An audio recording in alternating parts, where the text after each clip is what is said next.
रात के करीब 2 बज रहे थे। लॉज के सारे लोग सो गए। चारों ओर सुनसान छाया हुआ था, लेकिन रमेश बेड पर किताब रखकर अपनी गर्लफ्रेंड से चैटिंग कर रहा था, और ये ऐसा पिछले 2 सालों से करता आ रहा था। रमेश के पिताजी एक रिक्शा चालक थे।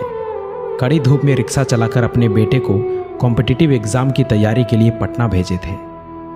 महीने के हर 1 तारीख को रमेश के पिताजी ट्यूशन फ़ी, रूम रेंट और खाने पीने का खर्च भेजा करते थे। लेकिन एक दिन की बात है, अचानक रमेश की माँ फ़ोन करके कहती है कि बेटा, पिताजी की तबीयत बहुत ख़राब हो चुकी है, तुम जल्दी से घर आ जाओ। इतना सुनते ही रमेश भागा भागा हॉस्पिटल पहुंचा और वहां जाकर देखा कि उनकी माँ डॉक्टर के आगे हाथ जोड़ रही थी और कह रही थी कि डॉक्टर साहब, आप ऑपरेशन कीजिए। मैं 5 लाख नहीं बल्कि 10 लाख दूंगी, लेकिन मुझे वक्त चाहिए। प्लीज़ आप ऑपरेशन कीजिए। अभी मेरे पास पैसे नहीं है। मैं एक रिक्शा चालक की पत्नी हूँ।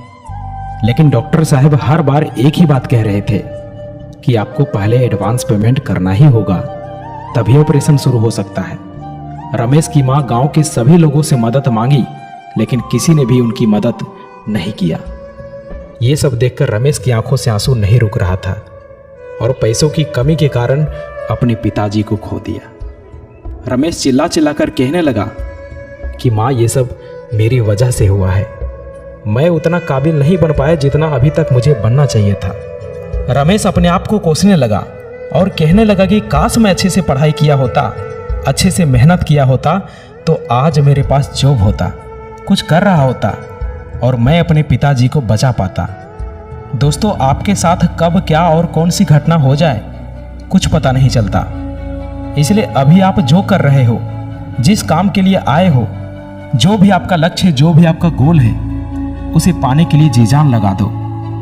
कोई तुम्हारी पर्सनालिटी नहीं देखेगा, कोई तुम्हारा दुख दर्द इमोशंस नहीं समझेगा। कोई पूछेगा तो बस इतना ही पूछेगा कि कमाते कितने हो। घर वालों ने तुम्हें नाम दिया, अब पहचान तुम्हें अपने दम पर बनानी है। अपने काम के प्रति इतने ईमानदार बनो कि असफलता दूर दूर तक नजर ना आए। प्यार का सहारा लोगे तो एक दिन बर्बाद हो जाओगे। अपनी शान और पहचान बनानी है तो मेहनत का सहारा लेना ही होगा, जी जान से मेहनत करना ही होगा।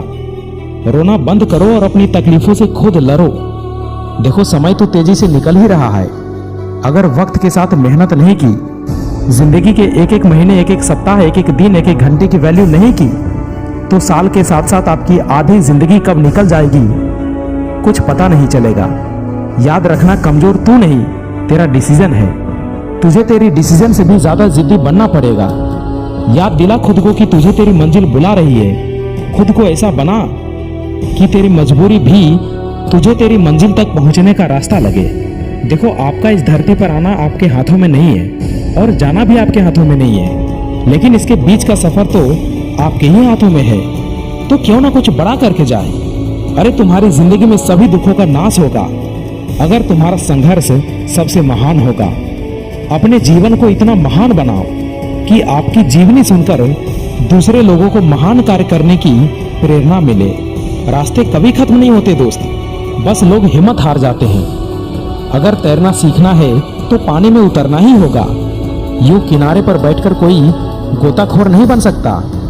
सफलता तक पहुंचने का रास्ता आसान नहीं होगा। इस रास्ते में बहुत सारी मुश्किलें आएंगी जो आपका रास्ता रोकना चाहेंगी, लेकिन आप रुकना मत, बस चलते जाना। बदल जाओ वक्त के साथ या फिर वक्त को बदलना सीखो। मजबूरियों को मत कोसो, हर हाल में चलना सीखो।